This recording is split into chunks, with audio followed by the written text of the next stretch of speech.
Hey guys, welcome back to the series. This is the Sun Developers Podcast. My name is Tim Wright. I'm a broker at Cushman & Wakefield. Today, I've got Jon Birdsong in the studio with us. We're coming to you live from downtown at the Center, which is formerly CNN Center.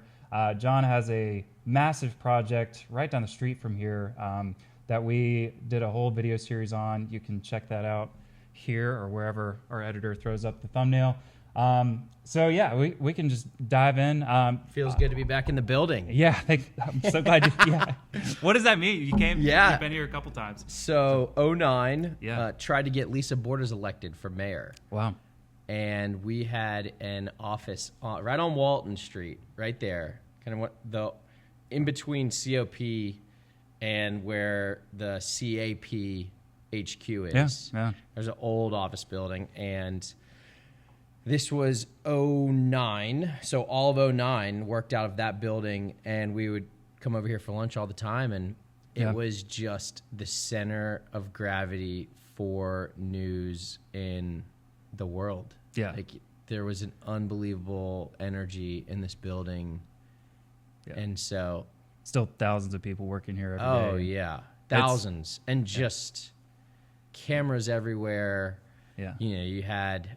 Who was it? Robin Meade, obviously Sanjay Gupta, and it was electric.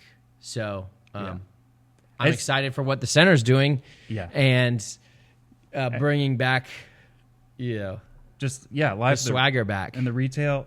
Just walking this. So we've been in the studio for about a month and getting everything set up. They were like, "Well, if you find some furniture, you can use it." So we grabbed this table, chairs, these kind of felt walls behind us, and perfect. Just walking around here, it's just the insane wealth that was generated from news at that time, and it's a different era now, but it's insane how big this building is. What Ted Turner did with the media and with CNN in the South, in the Southeast, in the 80s, 70s, and 80s through the 90s was. I think it was like Steve Jobs level heroic of innovation. Yeah, I mean, he was ahead of his time. And have you seen that new Netflix series that came out? Call Me Ted. Yeah. I read the book that was based on a couple years ago. It's just nuts, and most people don't know. I mean, he was a world-class sailor. The whole Fastnet debacle, all these people died, and just he's a madman. He was just going. Yeah, he had a fast life. Yeah. Did you ever meet him while you were here, or was he still running around 2009? No. There would be people in the campaign who said they just saw Ted Turner at Ted's. Yeah. But no, I don't think I have met him.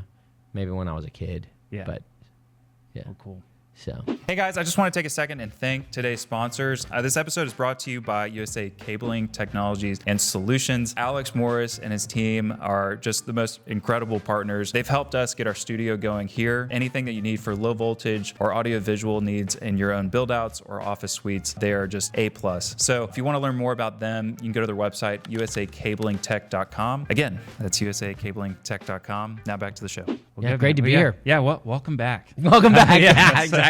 No, first time behind a camera. right. And now we're in the newsroom making our own. Yeah, so, exactly. Okay, so Jon, we can take a couple steps back. You are at Atlanta, born and raised. You've been here your entire life, and you've had quite the impact on our skyline with a bunch of different ventures that you've been a part of, and even now with South Downtown. But can you just give us kind of, you don't have to go back to where you're born, but I think you just said North Side, but where'd you grow up, high school, college, just kind of the backdrop? Yeah, so I born and raised Atlanta, ITP, the kind of on the northern end of Brookhaven, and I spent kindergarten through 5th grade at High Point Elementary, go Hound Dogs, and then transferred to Pace Academy in 6th grade. Mm-hmm. And got to Pace and was like, oh, wow, this is a very different world. But had a great time at Pace and graduated 2003. And then I went to Rollins College for 2 years, took a year off, transferred to Georgia. But yeah, I was always very interested in entrepreneurship, starting stuff. Loved that was a crazy time. I remember the day YouTube came out. I remember the day that we got Facebook. I remember the day there was just, it was the internet. Yeah. Yeah. I know it sounds crazy, but it was very exciting. I tried to start a bunch of stuff from forums to podcasts, or not podcasts, to online directories, and just always just tinkering and building. And I was just in college. It was so fun because all of a sudden you had all this free time, and you're like, whoa, what do I do with this? And my inclination always has just kind of been to bias towards action and build. So, hey guys, I just want to take a second and thank our sponsors for today. Our main sponsor is SHR, or Songy Highroads. David Songy was one of our guests a couple months ago and really brought an incredible story about his career. Songy Highroads is a commercial real estate development company that has done almost $3 billion in developments. A couple projects that you might know here in Atlanta is the Hyatt Centric right behind Lenox Mall. There's also the Howell, which is a brand new apartment complex. And the most exciting project that they're working on is the expansion to the Savannah Convention Center. We're really excited to go down there probably early next year to show you guys what's going on, but they've broken ground. It's almost a $400 million project. It's been in the works for almost 10 years and very excited. So if you have any development opportunities or you want to learn more about them, please visit songyhighroads.com. Again, that's songyhighroads.com. Now back to the show. Yeah, transferred to Georgia. I was like, man, this is a lot of money to pay for things that I'm spending 10% of my time on. I'll just go to Georgia for free. Yeah. And then graduated 2008. Great time. Got to create your own job. Yeah. And that's when we went and pitched several candidates to basically take the blueprint from the 2008 Obama campaign and take it to the 2009 mayoral campaign. So we pitched Kasim Reed. We pitched Jesse Spikes. We pitched Lisa Borders. Lisa Borders was the one who said, and it was me and two business partners. She said, you guys would love to have you and be part of basically the digital team for the Borders campaign. And then she got the HQ on Walton Street. Wow. She did not win. And I remember, being in a campaign is really invigorating. There's a deadline and a goal, and it's coming. And, there's a lot of emotions, and there's a lot of chaos, and that's always fun. And so when she did not win, she did not get into the runoff. I don't know if you remember, but Kasim Reed and Lisa and Mary Norwood were kind of the top three. Yeah. And when she did not get in the runoff, I was like, okay, I got to figure out what to do now. And went to the hub of entrepreneurial activity in 2010. Yeah, 2010 was Tech Square. So, and ATDC, that was, if you were going to go be part of a big, fast-growing business that was ground floor, that's where you went. How's that? And so went and looked at all the companies at Tech Square. There was, 80 at the time. And there were 4 that I wanted to go work for. So I just cold emailed and cold called the CEOs. Simultaneously, I had heard a speaker event at Tech Square, and this entrepreneur had one of the fastest growing companies called Hannon Hill. That entrepreneur, David Cummings, so I also cold emailed him, and around this time. So we met, David and I met with 4 other entrepreneurs out of ATDC. David was like, hey, I just started this new company called Pardot. There's 16 employees. Come apply and work there. And I was like, 16 employees, that's too big. Big. Oh, wow. And then, but then the other 4 I looked at, one was a B2C educational startup with like 3 employees. Yeah. And they were all engineers. And I I have a predilection towards marketing and sales, and so I said I'll come and just try to get as many users as possible to this business. And it's like a Slack channel before Slack for the world to get real-time study help. So kids from Georgia Tech were teaching, and kids from Mongolia. It was really cool. We just never figured out how to monetize. What was it called? Open Study. Open Study. Yep. Very cool. And so... so you're just kind of swimming in that Tech Square ecosystem. Oh, just meeting people, different startups. 2010, 2011, 2012, I would go to every meetup. I would meet as many people as possible. Yeah. What was like a normal day? You just get up and just go hang out there from 7 to 7, just like in that area? Yeah, I mean, a normal day would be get up, go. I mean, it was on Tech Square, so we would right across from. I mean, you could basically see all the new construction. Right. Right across street from Starbucks, Caddy Corner. Yeah, you got Biltmore and all that. Were you living like right down there, or was that? At that time, I was living in Virginia Highland. Okay. Not married yet, no kids. Not married. My wife and we met at Moe's and Joe's, and we were starting to date. Okay. And so, I mean, single. Yeah. And then we didn't start dating until probably 2011. Yeah. Okay. 2011. So 2010. Yeah. And then there's always just like meetups and things to do. Yeah. Which are still there. I mean, in the ecosystem, if you want to go and you can start stuff, right? That's the best thing about Atlanta is there's so much, there's so many talented people looking for community and to organize and to find other talented people. Yeah. And it just takes a little bit of organizing and process to get it together. I mean, Atlanta Startup Village is a good example. But yeah, so spent 2 years at Open Study. I simultaneously, while going out and meeting everyone, I met this guy named Kyle Porter.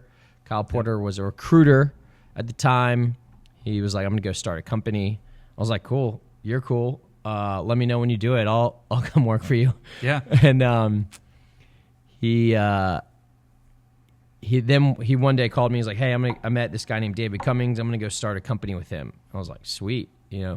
I met with David, and then 3 months later, he was like, hey, we need a jack of all trades sales and marketing person. And like, that's said, me. Great. Yeah.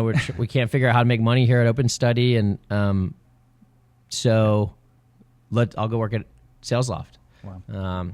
And then SalesLoft, the story there is just, I mean, it's truly Netflix worthy entrepreneurship.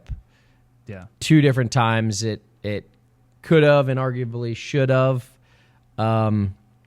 been, it was flatlining on the hospital bed. Wow. And Kyle and Rob's just grit and determination, is heroic. Yeah. Truly. Hey guys, I just want to take a second and thank our sponsors for today's episode. This episode is brought to you by Corporate Environments, Georgia's leading full-service commercial furniture and workplace solutions partner. Whether you're building out Class A offices, retrofitting co-working space, or planning large-scale tenant improvements, Corporate Environments brings deep expertise in future design and specification, architectural solutions, project management, delivery and installation, and more. They're known for delivering turnkey solutions that help your properties stand out and your client's space work better. Plus, as a certified minority-owned business, they bring a fresh, diversity-driven perspective to every project, something that resonates in today's market. To elevate your next interior build-out or FF&E plan, reach out to Corporate Environments. They have a location here in Atlanta and Savannah, and you can learn more at corporateenvironments.com. Let their team turn your vision into impactful spaces.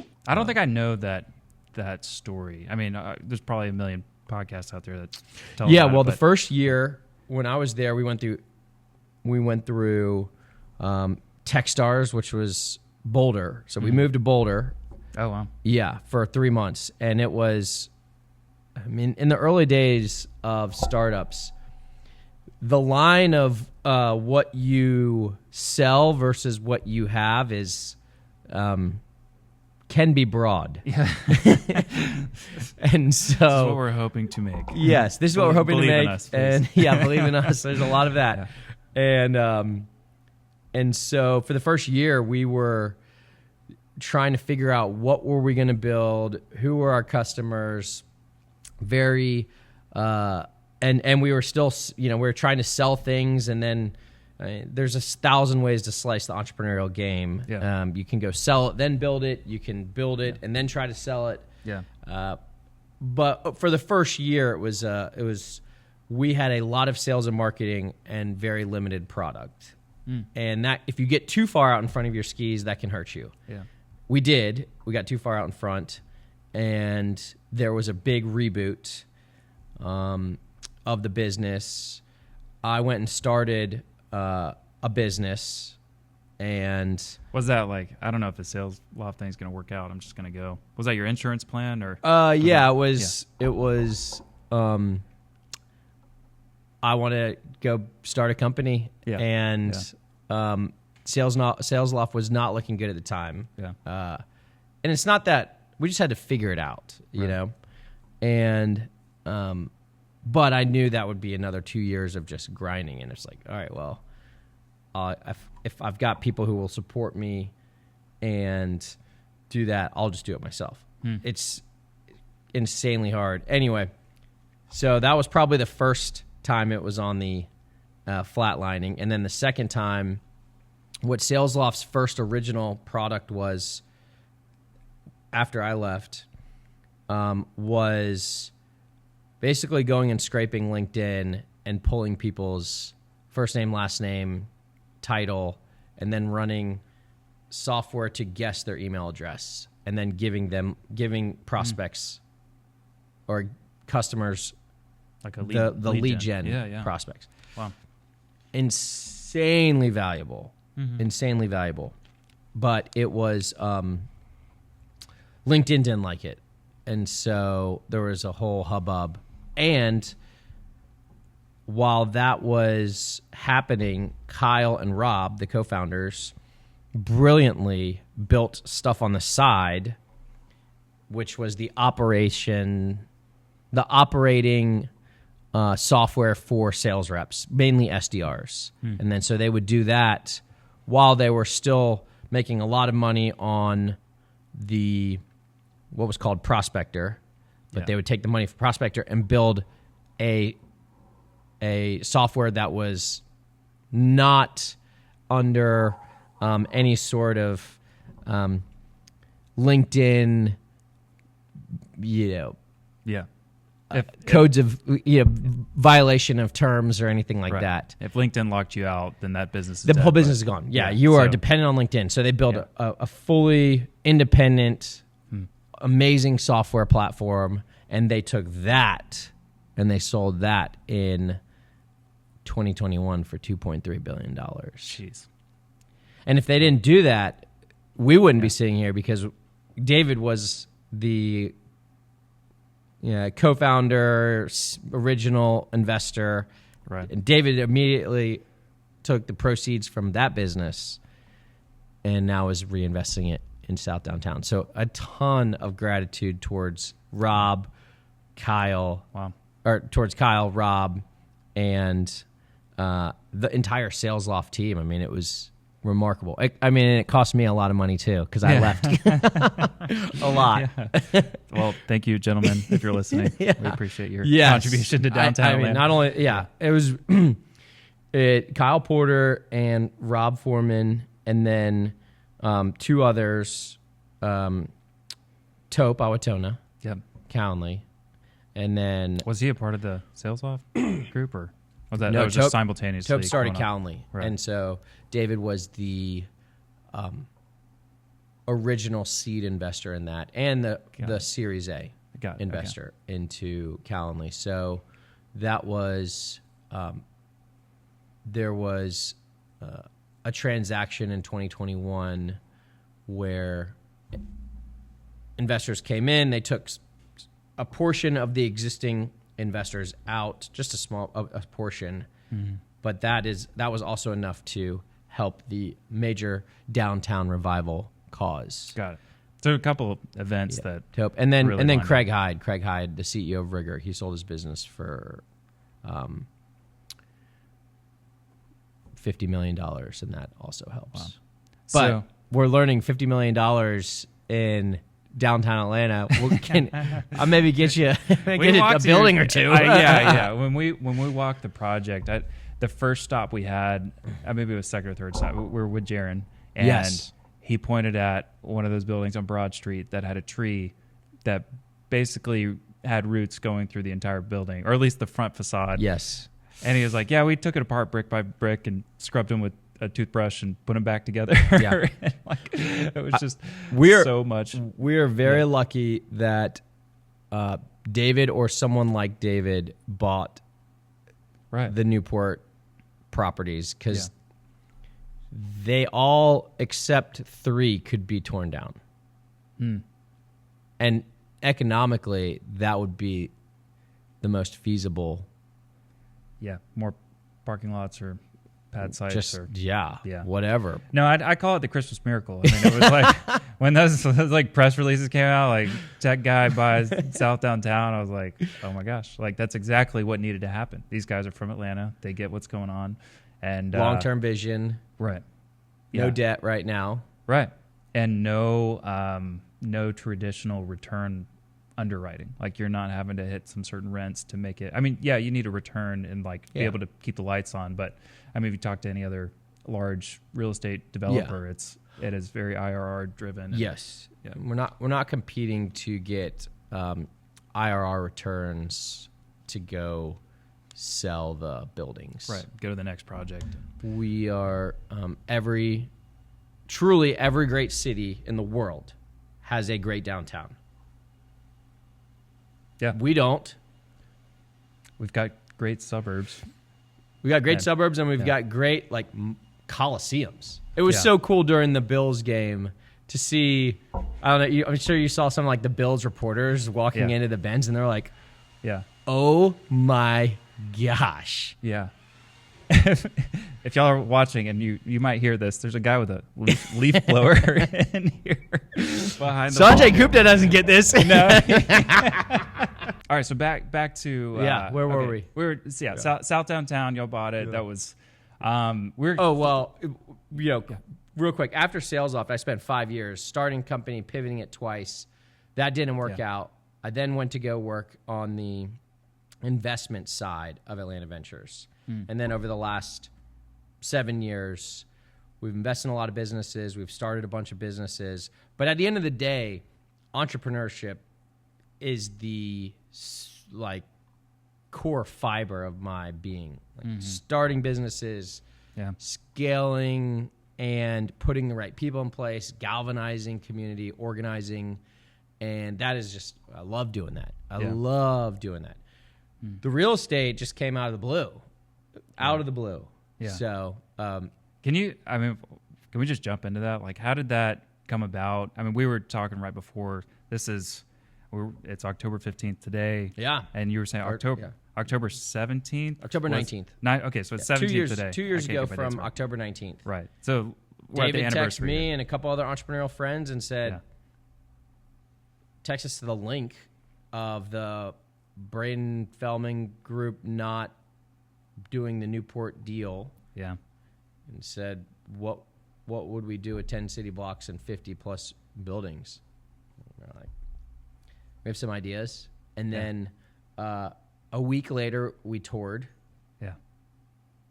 And then 75 days later, thanks to LG. Yeah. And Jason Howard of Olson & Bird. Without those two, it wouldn't have happened. Wow. We picked up 60% of it deed in lieu and then 40% right on the courthouse steps. So 2 years ago, in the next 75 days, was probably the hardest I've ever, 20-hour days. Because there were 7 different lenders. We were just trying to figure out like, what's even in this property? Yeah. Who owns what? And by the way, if one lender backed out, we wouldn't have done it. So there was a lot. I mean, wow. So just thousands of calls. Wow. Seriously. Yeah. Like, what was the war room? How did y'all organize it? Was it a big spreadsheet with notes, or was it like? No, it was all, I mean, our world is text messages and Slack and very just efficient. Yeah. But there was everyone just meeting. It's all, we're still tech remote world. Right. You know? Yeah, that's true. And there wasn't like a specific place where we. Yeah. But it was just heads down for 75 Oh my god! Oh my gosh! What was your wife say? Was she like, baby? There was everyone. I would say it was just like straight adrenaline. Yeah. Like what is this? And none of us really even knew. Like we didn't know what we were getting into. This was like a very opportunistic, once in a city's lifetime. Yeah. To be able to take 10 city blocks. And what's wild is that you see what Centennial Yards is doing, and you see the investment of Underground, and you see the investment of CP. Like there is some monumental. I mean, I don't know if stuff like this is going on in other cities, but there's like 4 major generational projects. Right. I don't even call it project because projects have end dates. I call it endeavors. Yeah. Right. Yeah. Endeavors. Yeah. Within like a 2,000-yard radius of where we're sitting. Yeah. It's insane. I don't know another city that has this coordinated effort. If one of those alone, it's in the downtown, it's kind of like a big deal. Yeah. We have 4. Yeah. And then you throw in, I'll just throw in 143 Alabama. Yeah. The Folio. Right. I mean, that, as someone born and raised in Atlanta, and I have gotten off at Forsyth Street 100 times in MARTA going to games. Yeah. And seeing that building, the spooky, creepy, scary building. The Walking Dead building. Yeah. The Walking Dead building. Yeah. Where it's like, by the way, when I see that building, I just immediately turn right and get to Marietta Street. Yeah. Because I'm going to the State Farm, or I'm going to. Yeah. And you never went left. No. And it's now like this entire new city. Yeah. It's like something's happening with that. And even the state capitol. I mean, there's a lot going on there. The city's repaving all the streets. Like there's an insane facelift that's happening to downtown. And just talking about the Constitution building, I think we had Ryan Howard a couple weeks ago. He was talking about, like, if you look at it, if you're standing over on this side of the building looking east, there's this tag on the top of the building. It's like these big letters. He said he met the graffiti artist that did that tag like 30 years ago. Yeah. And it just hadn't been touched since. I mean, maybe it might even be longer. I feel like the 70s is like what's going through my head, but it's like it might be the oldest graffiti tag in the city. Yeah, I mean, it has not been occupied since 1970. Yeah. That is bonkers. It is bonkers, yeah. So, but shout out to the city for saving it. Yeah. Yeah. I mean, that's a big deal. No, it is. That, we got 2 Peachtree. That's a whole conversation its own. Yep. And then 5 Points MARTA, which is getting facelift right now. That's a whole conversation. There's a lot of there's too. Like, several billions of dollars being invested in our downtown simultaneously, and it's not just like one campaign. Yeah. And everybody has their own like kind of brand and lane, and they all work very, very simpatico, which is nice. My take is the center is going to do incredibly well from State Farm and the Convention Center.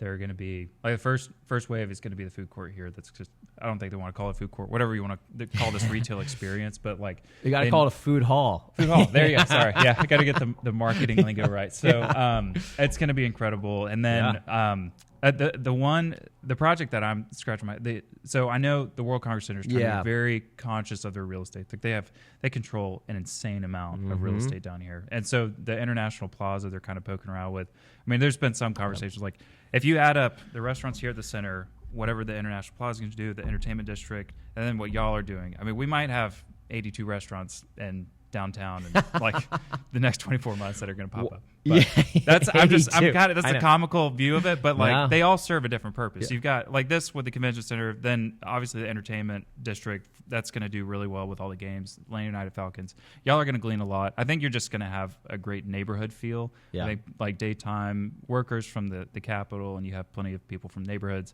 like Smorgasbord. I think that's y'all have I think just like regular daytime. It's going to be really well there. I think a lot of folks are also planning on a market that's not there right now. The average time someone spends from the Benz outside before their car is 12 minutes. Right. 13 minutes. And that's the walk. That's coming and going. The walk to get into your car to leave. Yeah. And so this is opening up a latent market that is there because there's so many people, but they need something to do. There's nothing to do in downtown around these areas. Yeah. I mean, I saw, was it Resi who had like, hey, here are the best downtown restaurants. I looked at them, I'm like, these aren't downtown. Which, by the way, brings up a whole new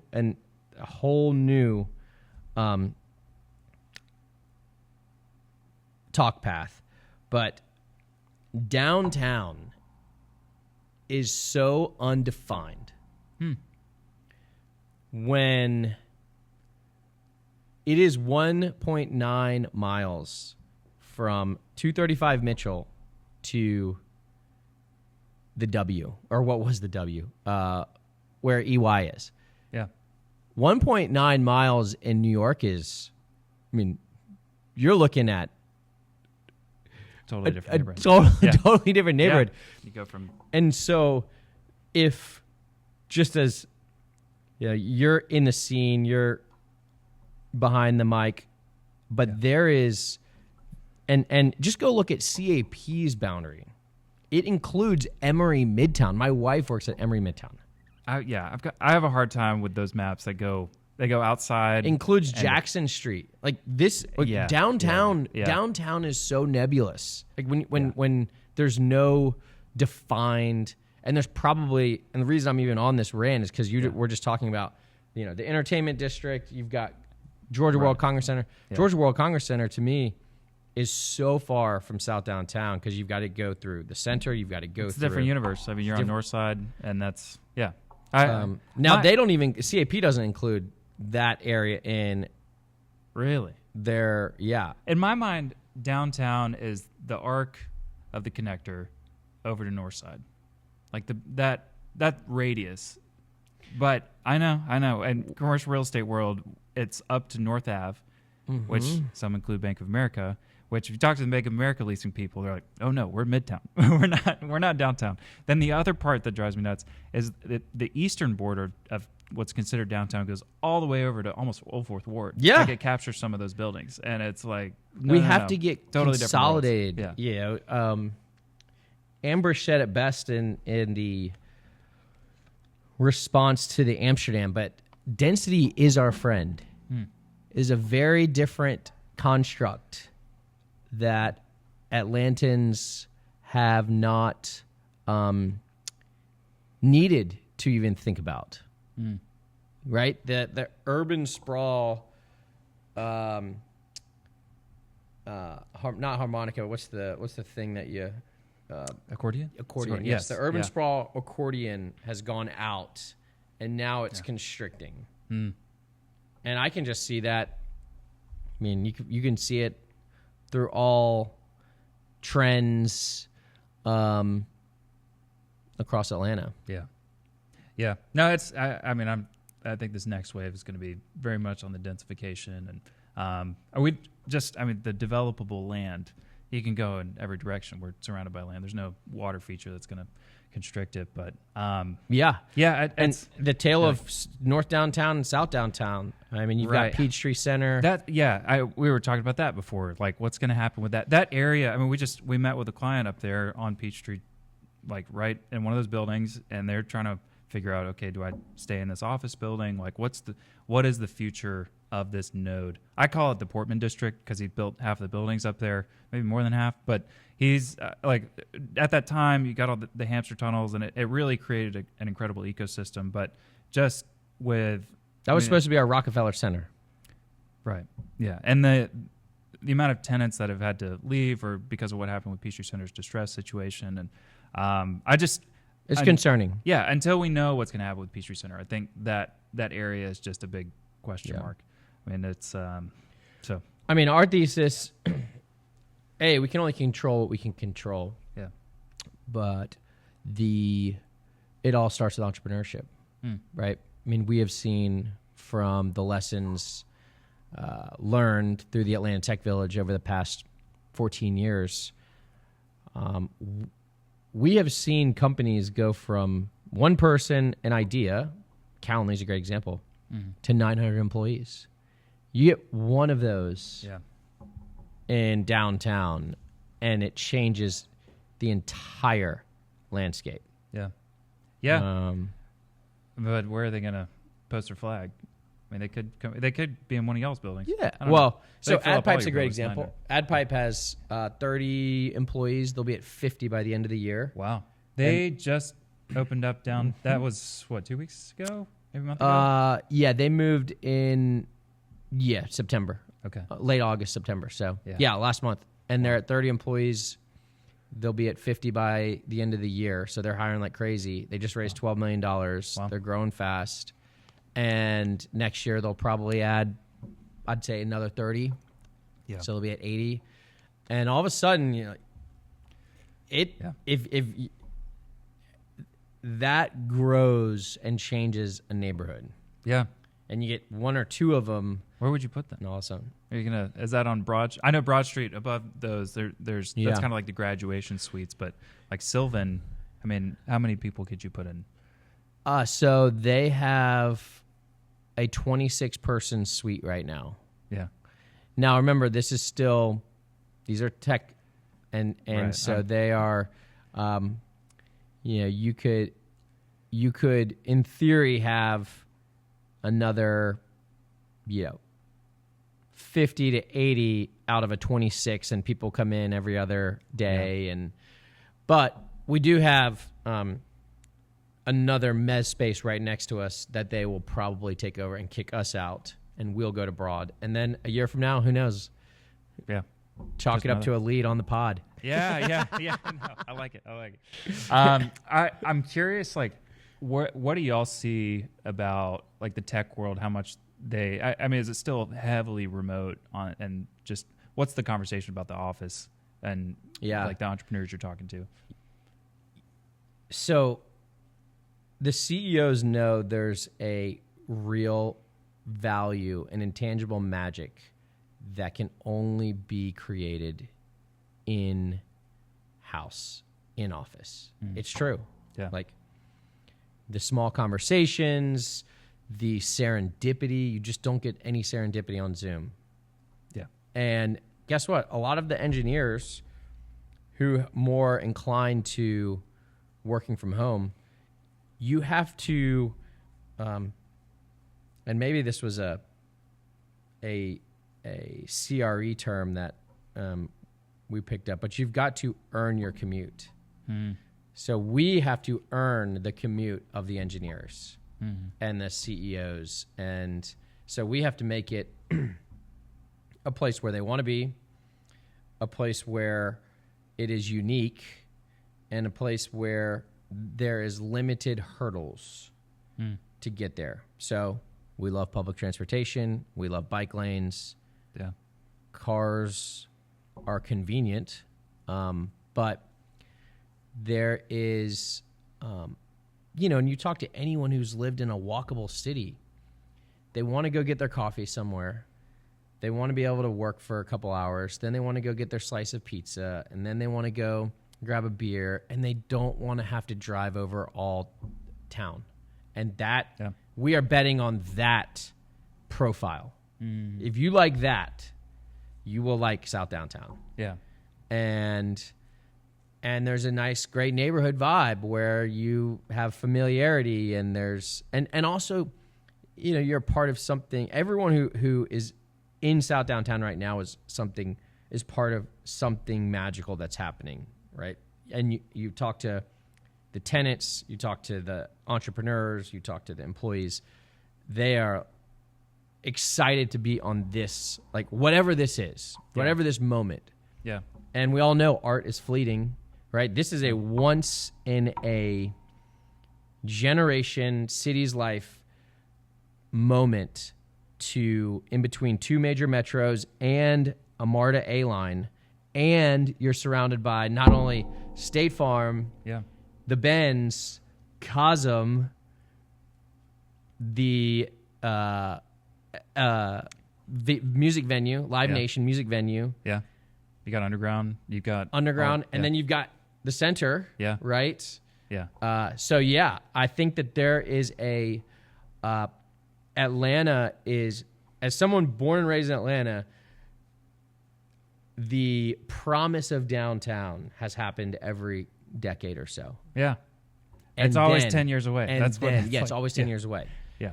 But when you come to South Downtown, you feel it because things are open. Yeah. My go-to is Tide Tate. Reiterating your thought, like this is a once in a city's history point in time. Yeah. And like I just think of the alternative timeline of if y'all didn't see that press release, that didn't lead to a tour, that didn't lead to this 75 days of hustle, like that would have gone back to the courthouse steps. Who knows all the, I say gremlins that would have bought it up. And like, I mean, like the story of downtown is people buy it and they own it and they're like, my property's worth $800 million. But it's like, no, it's a 4,000 square foot brick building. It's historic. Yes. There's value there, but it's sellers, they see a lot of value. And the parking lots. The parking lots are the only thing that makes money right now in South Downtown. Right. If a grandparent got that, put it in their kid's name, and it's just kind of that's the other thing. The trust, that parking deck that the city bought for 2 Peachtree. You know what I'm talking about? It had 85 signatures they needed to buy that. Yeah. And are they going to tear that down or no? I haven't heard the latest. Housing. I think they needed parking for the 800,000 feet. I mean that whole area, the amount of parking decks, right? It's so. It's tough. It's a lot of parking. Yeah. And if you think about it even more, the Coca-Cola moving in 1970 hurt. Georgia Power moving in 1981 hurt. Georgia Power on the other side of the connector. Again, that might as well be. That's why I'm saying downtown is so. Like people say, oh yeah, Georgia Power's downtown. Georgia Power's not even close to downtown. Yeah, they have their own little node. They have their own node, and it's walled gardens. Yeah, it is. And there's a big wall. Is it true? I mean, there's a massive garden. Yeah, it's not knocking Georgia Power. I mean, I love my mom worked at Southern Company in Georgia Power for 35 years. It was amazing. I went to the Tower of Power all the time. I loved it. The Tower of Power. Yeah. Is that what they say? Coming out with zingers saying, the Tower of Power. That's great. It's awesome. Yeah. But everything was in the 70s, 80s, 90s was so geared towards cars. Yeah. I just don't think there was a every action has an opposite and equal reaction. The opposite and equal reaction is in 2025, we have a downtown that is empty, barren, and built for cars. not as much. We are trying to challenge as much of that as possible. Yeah. Ranging from putting parking underground, putting parking, making it really easy for Waymos, Ubers. Most importantly, public transportation. The number one thing that will transform our downtown more than anything is having MARTA be safe, reliable, and clean. Yeah. Like, that will do more than anything. Yeah. Yeah. It's, reliability, too. I mean, all reliability. So. And when MARTA works, it works. Yeah. I mean, we took the kids took the family to Florida last week, and we got back to the airport, got on MARTA. It was amazing. Yeah. It was 55 minutes to Midtown in a car. It was 5 o'clock traffic. We got on MARTA. First of all, the hard thing with MARTA at the airport is you got to time it so you're not waiting 20 minutes. We got up there, the train came, we got in, and then it left. It's like, whoa, I thought we were going to be sitting in the train for 10, 15 minutes. Like, right. And then we got to the Arts Midtown station, or the Arts station, in like 30 minutes. Yeah. It's amazing.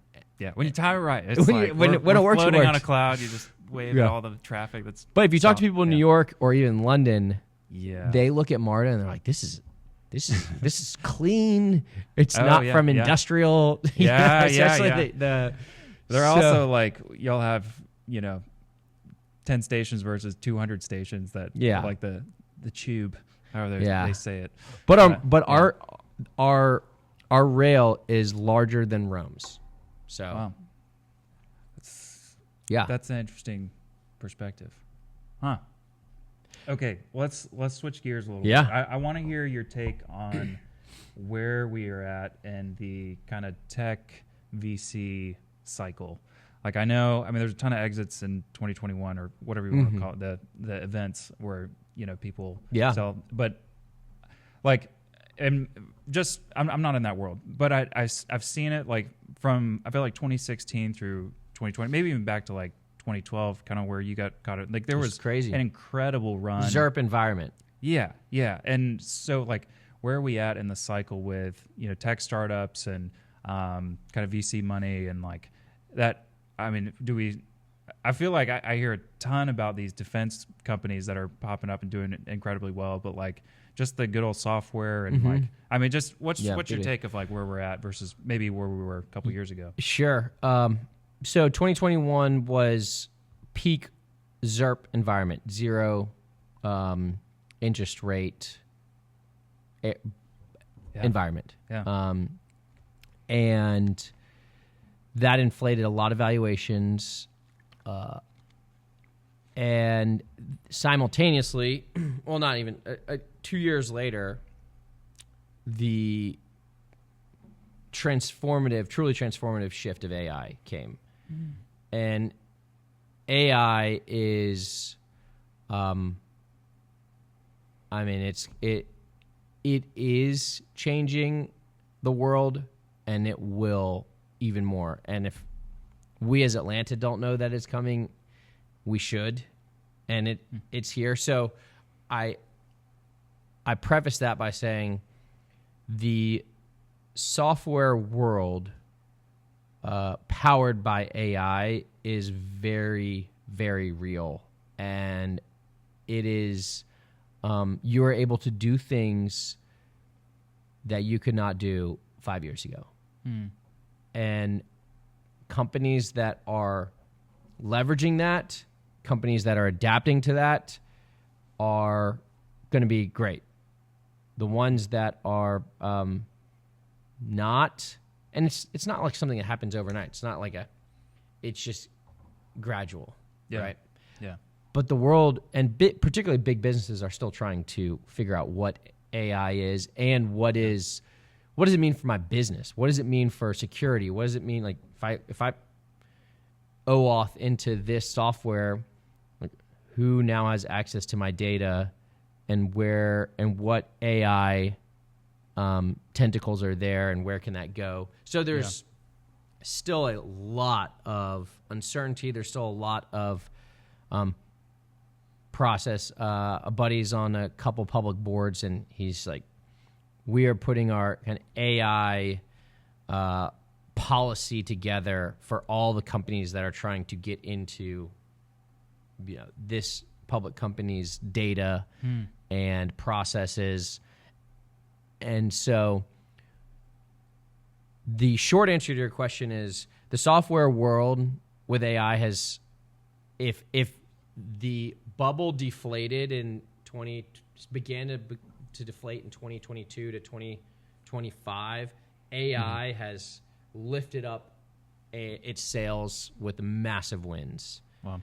Wins to the sales. So if you are an AI first software company, you're going to get a lot of looks, and you're solving a real business need. There's a lot of shiny objects right now too. Yeah. So is it kind of, it's like it's just reshaped the grounds of like the tech world. So if it's, I mean, maybe somebody's working on software for 5 years and now this thing's come up out of nowhere. It's like, oh, this is a dinosaur over here. We need to like totally rethink this. I mean, there are companies that have started. I mean, I'm on the board of companies that started in 2018, and the ones that, you know, a startup's number one benefit is speed. And so if they can quickly integrate AI into their offering, they're in great shape. Yeah. They're in great shape. So yes, AI, I know it's talked about a lot, but it is truly transformative. Right. And it's more than just ChatGPT and Grok or, you know, whatever, name your. And so it is how to leverage that towards your specific business case and workflow. Got it. I know. There were the lingo of like metaverse, NFT. Like, I know people were like, "Is this just another one of those like 3-month fads?" But no, it's I think everybody's played around enough with it to realize there's something incredible here. Yeah. And I think I'm most excited about where it's going to lead us to remedies on medicines and like just figuring out the genome in just a totally different way we'd never be able to figure out otherwise. And kind of the healthcare route. But I know there's a million applications for it. If I were coming out of college now, doing some sort of AI-powered professional services company would be the move. That'd be it. It would not be a digital marketing for a mayoral candidate. Yeah. So have you done any more in campaigning or politics? Well, we got a politic every day for downtown. We do? Yeah. And not only that, it's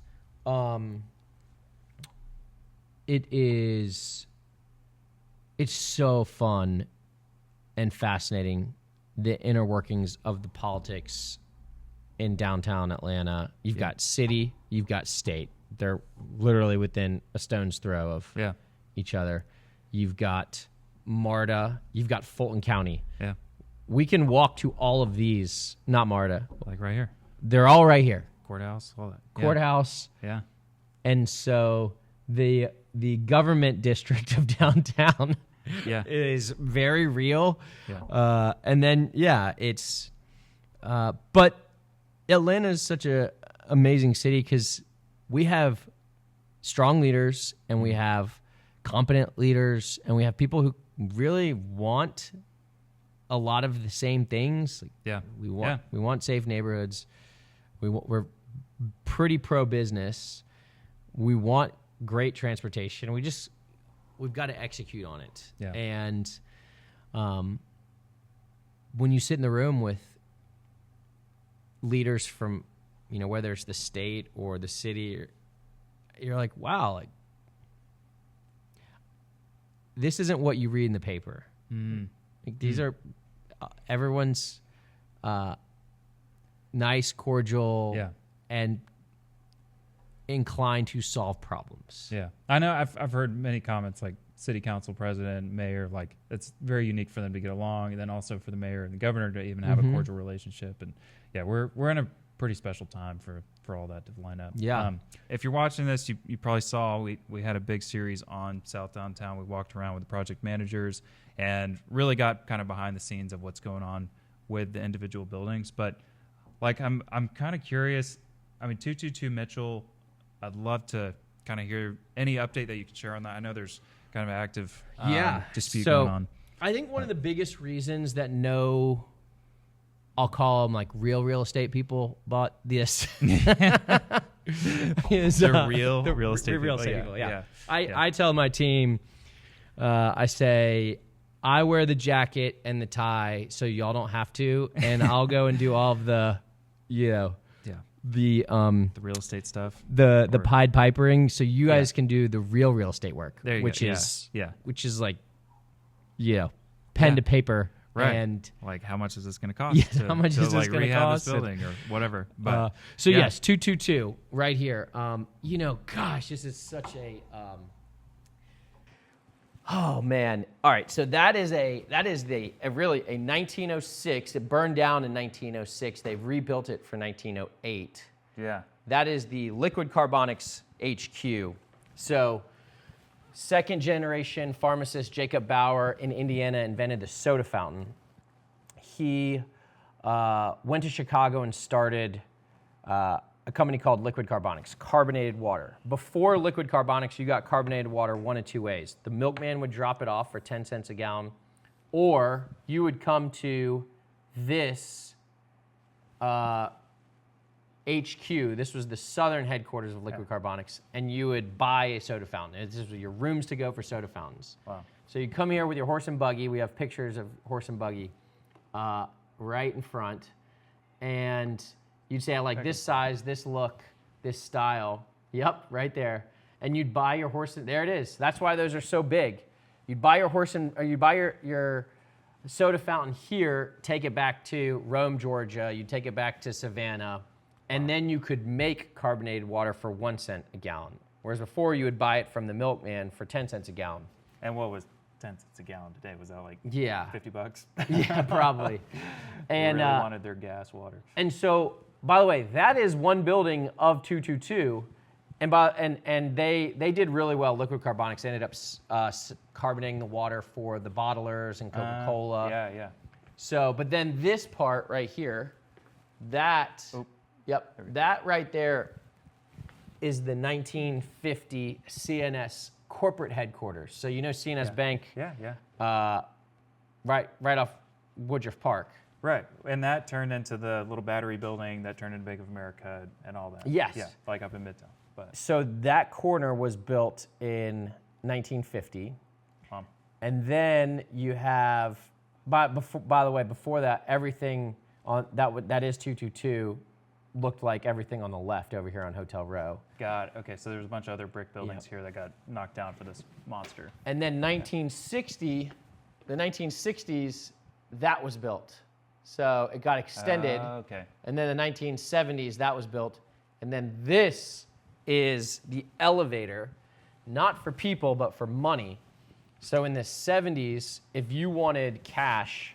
Yeah, I heard this, like every dollar in the Southeast went through this building or something. There would be a helicopter that came to the top of 222, picked up all of the deposits that came out of that elevator, took it over to Charlie Brown Airport, and then that was flown on a jet to San Francisco for same-day deposits into the Fed.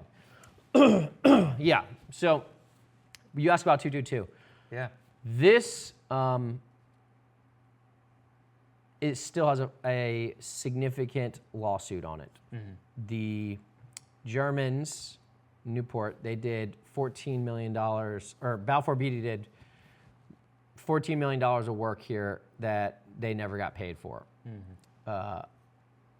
And Balfour Beatty has sued Newport. Newport is not anymore. Right. We had to assume the lawsuit to even get the title to this. So yeah, that's until that gets resolved. Yep. We are going to name a bar in South Downtown Liens and Lawsuits. Okay. Because there's a very bitter drink served there. There's about $4 million of liens that were also resolved, not only just here, but all over. Mm-hmm. And in the back, we're going to put a little plaque, and it'll just be a little plaque of David saying, hey, this whole neighborhood wouldn't have happened without David Cummings truly sending it in downtown Atlanta. Wow. Yeah. Well, there you go. Okay, liens and lawsuits. Liens and lawsuits. And by the way, the lobbyists and everyone, and all the lawyers over at Fulton County, it'll be the spot. Yes. Yeah. It will be the spot. Do the private club thing. Yeah, maybe. Who knows? Yeah. But they need a place to go, hang, walkable downtown. So 222. And by the way, we will, what we want that to be is 215 apartments. Got it. We've got to get housing downtown. Yeah. We have to get housing. That is That is it seems so simple, but it's so hard. Let me ask this. Why wouldn't you just gift the land, maybe do a land lease and go to like a Cortland or somebody, maybe not, I don't know if Cortland's the best example, but a thoughtful residential developer. Say, look, like we own the land still, and maybe this is a JV, but come just build apartments. We just need to get as many people here. We want it to look architecturally sound with the rest of the neighborhood. But, then that way it pencils for them like day one. They're like, okay, great. If I'm got a zero cost basis on the ground, then. But does it still pencil? I don't know. I don't. I mean that's talk to our multifamily guy. Right. Yeah. But I hear what y'all are spending on some of these units, and it's I mean, insane. 85 like, Peachtree. It's yeah. $28 million for 26 units, which is right next to Kessler. Yeah, I'm fly over here. Yeah. And That's in between the water towers. Yeah. Right. There you go. Yeah, right we got some drone footage. I know. Yeah, it's nice that this Google footage is from before y'all started ripping it up. Because like this has all been ripped up. Like this building here doesn't exist anymore. I mean, y'all like totally gutted that. It's like a nice non-historic. Yep. Yeah. But I mean, that's going to be such a special building. Like this unit up here, when we were walking that, like those kind of archway windows. Like I mean, it took us 8 months to we had some drug dealers. Yeah. I'm sure you found a lot of dwellings in some of these buildings. Found a lot. Yeah. But every day is a new adventure, that's for sure. Never a dull day in South Downtown. New friends. Never a dull day. Wow. Okay, so. Yeah, so 222, that's where we are. We're still working with our lawyers, and we would love to have it resolved, but we're just going to. Yeah, I'm just going to see what happens. Just going to keep trucking. Yeah, there you go, as you do. Okay, so and then across the street, this is, I was told 1B, part 1B of this kind of area. This building. That's 82 Peachtree. So there's 3 National Historic. That's the second one. Okay. So Hotel Row, all of Hotel Row right across from 222. Yeah. That's a National Historic. This was the 1907 Rich's department store, which is not the one that had the pink pig on it. The one that had the pink pig on it was over here. Yeah, that's with the clock on it. Mm-hmm. Yeah, with the clock. So this from 1907 to 1924 was the headquarters of Rich's. They were doing so well, they expanded across. And that was the tallest department store south of Philadelphia in 1907. Gorgeous. You guys went in that building, right? We did not. Okay. We ran out of time, but I've seen pictures. I know it's very open. It's like a nice atrium. It's stunning. Cool. Yep, and that's a phase 1B. We want residential there. Yeah. But just stunning. It's 120,000 square feet because it kind of dog legs. Oh, yeah, look at that. And then the oldest public company in Georgia was started just next to that red, just south of that. Yeah, there you go, right there, that building. Oh, yeah? Gotta make it pop. That was the oldest public company in Georgia, Haverty's. Oh, wow. This is it. This is it right here. So Haverty's was, it was really that copper blue. So Haverty's worked for the Rich's brothers, and was this? I mean, is that one building there? Mm-hmm. Like, was that them? That's one building. Yep, wow. 117 MLK. Full slice. Yeah. Yeah. And they chopped off all of these buildings when they expanded MLK, which was then Hunter Street. But yeah, I mean, this was downtown central. So Haverty's worked for the Rich's brothers. The Rich's brothers were like, hey, you're so good at selling furniture, go start your own. We'll write the seed check. Wow. So we want to see that happen 1,000 times over. Yeah. Over the next decade or two. Got it. Well, that I would have never thought. I mean, it's just a tiny little slice. Mm-hmm. That's where Haverty's was. I'm curious how you've been able to really wrap your arms around this. I know you've been at the project for 2 full years now, and what was your start into this of let me figure out what the history is. I mean, there's probably plenty of stuff that you'll assume from Newport, but I'm sure you were looking up tons online of Yeah. every one of these buildings, and then there's plenty of people in the neighborhood. They're like, oh, you know this building was that, and they'd tell you stories. So I mean, Brucey over at Friedman's is a great example. He's 87. He's been on Mitchell Street since the early 50s. Wow. So it was probably the... He can still remember days when you could not walk on Mitchell Street without having to turn your shoulder because it was that busy. Wow. But yes, newspapers.com has probably been our most active. Every one of these buildings that did not get torn down has a generation or two of entrepreneurs that have built their entire lives, family lives, and careers around in these buildings. Wow. Friedman's is a great example, established in 1929. So, wow, I didn't realize it was that long. Yeah, they're about to. It's 100 years coming up. Mm-hmm. Gonna do a big shoot party. Mm-hmm. Yeah. So when we purchased the building, in the lease, we basically said, either, you guys don't pay rent for until 100, you're 100. And if we do end up renovating this building before 2029, we would move them to another space that has very similar, it's another historic building. Yeah. And we would basically create a shrine to, because if you go up there, you'll see there's basketball jerseys, football jerseys, baseball jerseys from the 70s, 80s, 90s of icons. Yeah. Icons. Larry Bird, MJ. And they were the shop that held these crazy large shoes that... Yeah, they're kind of... What they are known for is in the 70s, 80s, and 90s, before the internet, there were two places in the country you could get size 12 shoes custom made. Size 12 or bigger, custom made. Here in Chicago. So you could get custom made large shoes, and it could be anything from leather to ostrich skin.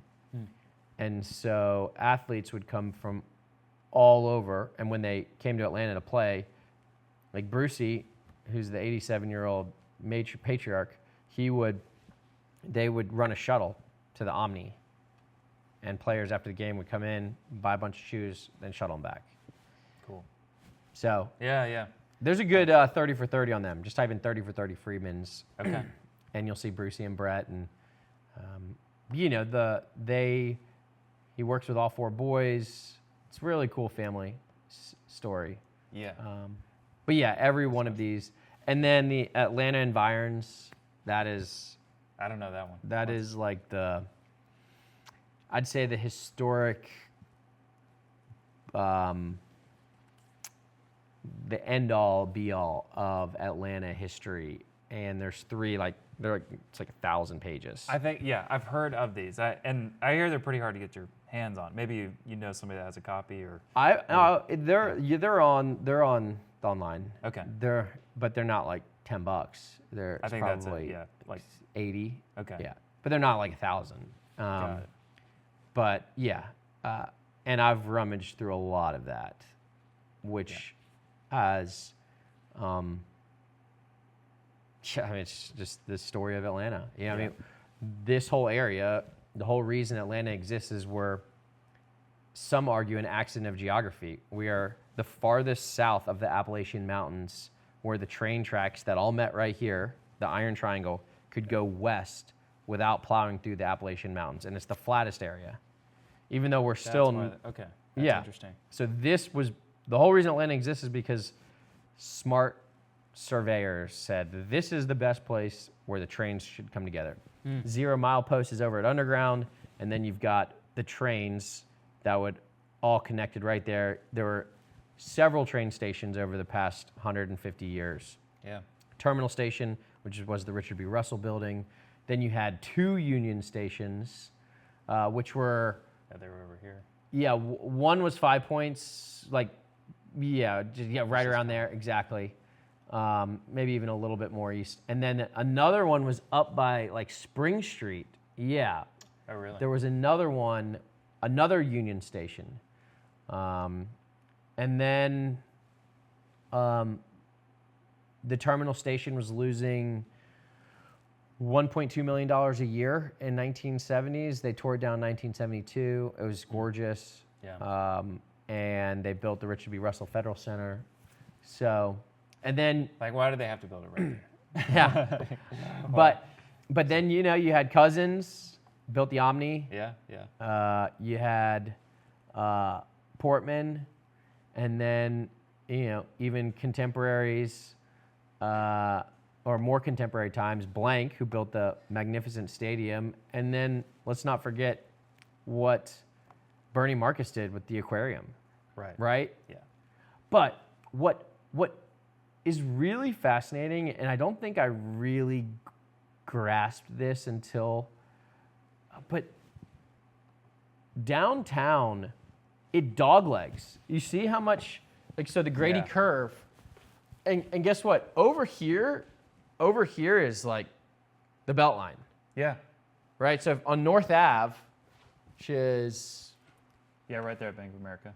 Yeah, North Ave, like that is the BeltLine, right? And so the city wraps around, but then we are in this, like, I'm not going to say, I won't say the armpit, but I'll say the sweet spot, sweet spot of the catcher's mitt. Yeah, there you go. We'll say the sweet spot of the catcher's mitt, right? Did you go to school for marketing? Yeah. But and then it really doglegs down. So it's like, okay, south, but then you come to there, but really Peachtree Street rips right. Right, it does. And to Whitehall and all that down there. Yeah. Yeah, it does. And that is the ridge. Right. That is the ridge line. Yeah. But yes, you can see it right here. This is a great example. So you can see here and then here. So here and then here. Right. So it all connects right there. And then Right. people got off the train station and they walked down to South Downtown. Yeah. Downtown, really. So it's just fascinating. It is, yeah. The whole thing's fascinating. I'd heard the story about the surveyors coming down, but I never heard why they chose this exact spot, and that makes a lot of sense. It's pretty flat. Yeah. And then, here we are 150 years later, 75 years later. I mean, Atlanta was 1847, depending on who you listen to. And then Candler Hotel was that right there, right next to Georgia Pacific. That was like north downtown. That was like Buckhead today, or Alpharetta. Wow. Back in the day. Yeah, just like so in So its far. own. Yeah, and that own was world 19. I think that was 1914, 1917. Yeah. So, but so much. I mean, the Atlanta, downtown Atlanta I knew was, so in 1991, when the Braves lost to the Minnesota Twins, we got called out of school, as in like all of school got let go to go and do a ticker tape parade for losing the World Series. That's how much we really wanted to celebrate winners. Yeah. And that was our worst to first year. It was amazing, amazing. And then, 95, when we won the World Series, I was at Game 6 when we won, and this was the ticker tape parade, and downtown was the downtown that I always grew up knowing was like, it was the Hard Rock Cafe, there was the Planet Hollywood, right? Was the Planet Hollywood when you were at Georgia State? No. No.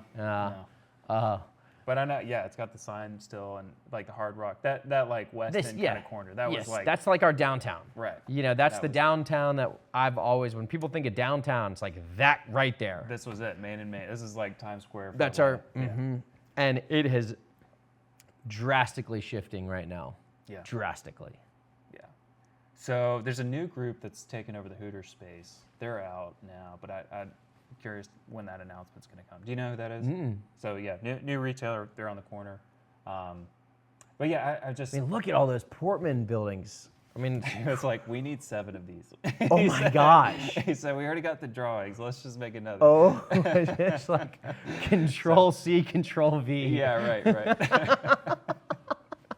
I But it was the spot. I mean, he talked to like there's attorneys in there that've been there forever. They're like this everybody had their office. Oh yeah. And it was the Mad Men. It was the the 70s and 80s, and the Polaris. The Polaris is still awesome. Yeah. We got a date night coming up there. That is I took my daughter to the West End the other day. Yeah. And we took Marta. It was like a big experience. It was fun. It was like okay. Yeah. It's really special to have some sort of sky deck there. I was talking to Ryan Howard, and he couldn't share any details, but they're seriously exploring something at the top of Bank of America that will be special. Very comparable, but yeah. I hope the housing next to the Varsity comes to fruition. Yeah, that's another special spot there. So there's, and if you look at Midtown, right? I mean, Midtown is really kind of turned into the downtown. Right? Yeah, the main is this 14th and Peachtree, kind of like Colony Square. That's your what I see, kind of that new Times Square kind of spot.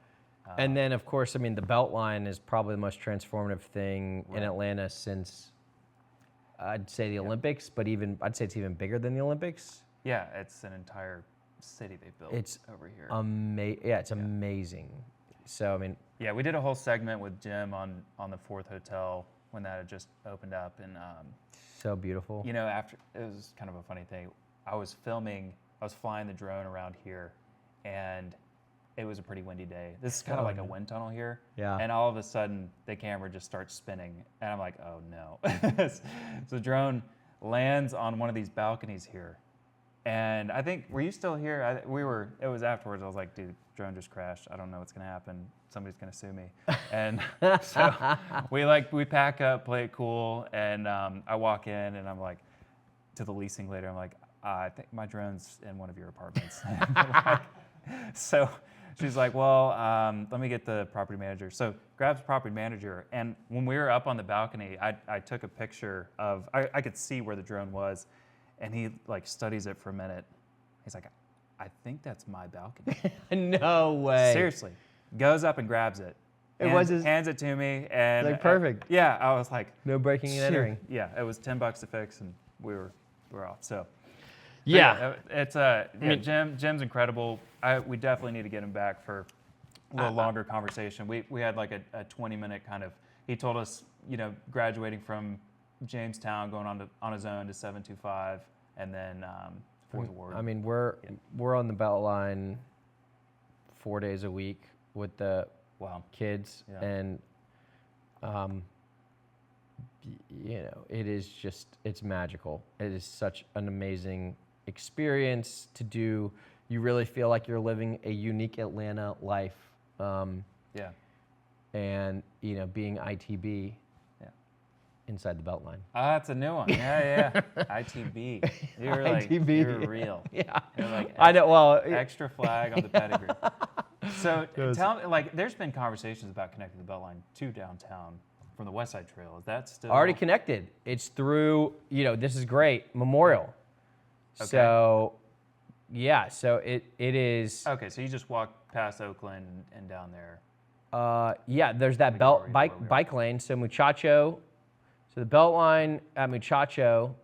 Sorry, here's Oakland right here. Yep. Get you oriented. So keep going east. Yeah. So you have to rip down Memorial to get connected. Is that right? You do, but that's Pond City Market up here. That's Oakland. Okay, so do you go? No. Oh, you know what? No, because you go under Krog and then. Here, I think Yeah, there it is. Yeah. Is that it? Yes. Kind of looks like. Yeah, there it is. Yeah. So that bike lane takes you straight into. Got it. So there's a protected bike lane. It's actually there's a 3-block window that's not protected. It's like from here to here. And then you stretch. Yeah, and right then there at the Habitat. Yes, that's right. And then you pop into protected bike lanes all the way to really the state capitol, which takes you to the MLK bike lanes. Got it. Okay. We should probably ride that one, dude. That'd be cool. Yeah. So, as far as the west side BeltLine, I mean, maybe through neighborhoods and stuff. I don't think there's going to be like a direct trail that gets you right into Centennial Yard. Yeah. Have you done the Allen Bell bike tour? I know of it, no, but I haven't done it yet. Highly recommend it. Okay. It is amazing. Okay. It is amazing, and it's historic. It's phenomenal. Okay. And if you do it, let me know because I want to do it again. And he kind of has mixed it up a little bit. It's kind of the perfect time of year. It's like nice and cool out. Yeah. But yes, it is already connected to the BeltLine. But yeah, is there a protected BeltLine path? Yeah. Not yet. I mean, I'm talking. I've got a lunch today with some folks with the BeltLine, and cool. I'll be politicking for that. Yeah, like it came up this morning. Yeah, exactly. We had a whole conversation about it. Guys, Yeah. you need to. Good, man. Well, we've covered a ton, John. I appreciate you. I feel like we coming. haven't even scratched the surface. I know. We can just fly around the city. And yeah, thank you, USA Cabling, for our wonderful magic screen. We haven't used this yet, so this was a this treat is sweet to kind of test it out. But well, we appreciate what you're doing for downtown Atlanta. Thank you. Thanks Very, for spreading the very good excited. word and being one of the most innovative, real estate folks in the game. Yeah, in Atlanta. Well, appreciate it. We're trying to do some new things. So yeah, it's really exciting. World Cup's coming, and but I love. 237 days. There you go. You 8 got games. It. Yeah. 39 days. There'll be 3.5 million people here. Jeez. And they're not just coming here for like fly in, fly out for a game. People will stay here for entire weeks at a time. Wow. Did you get any tickets? I hear don't- they're not cheap. I so. don't have any tickets. I don't even plan on going to any games. I mean, I don't know how you even get tickets. Yeah, I don't. Someone said you got to go online. That's passed, and then when you get qualified, then you got to be online first. And Yeah. no, I'm just And gonna. they've got secondhand ones for thousands of dollars. Yeah. And well, I'm gonna try to go. I think it'd be cool. Yeah, It's like a yeah. once in a lifetime kind of thing. And but no, I think something I really appreciate what you pointed out just in conversation. It's like this is a very exciting point in time, but y'all's outlook is it's 20, 30 years at least. Mm-hmm. So this is a nice, little boost, but it's something to direct our attention towards. But after that, there's plenty more to come. And, Every day there's never a dull moment, and being around other crazy entrepreneurs, and even particularly like the tenants. yeah. The tenants are crazy pirates. Like, why would they come to South Downtown? Right? I mean, Yeah.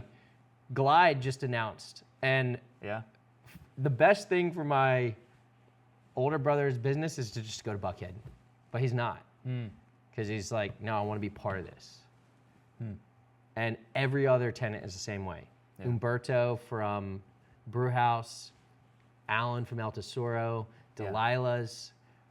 Quick question. I know we're trying to wrap up here, but if I'm at ATV, is it just a matter of decision of do I want to go hang out in downtown versus in Buckhead? Like those are just two options for them, or is there more of like, I don't know, different opportunities at one versus the other? Like, There's more programming up in Buckhead as of now. Yeah. It's 14 years head start, but yeah, most people who come to ATV Sylvan there's likely a convenience factor, okay. right? They live in Adair Park, they live in Castleberry Hill, they live in Grant Park, Old Right. Fourth Ward. I like to say Buckhead is as far south as someone from Alpharetta will come, and it's Yeah. as far north as someone from Grant Park will go. Now we are in this whole new environment of people from Noonan are coming up. And they're like, yeah, this is great. Saves me from having to go to Buckhead, and I can get. Yeah.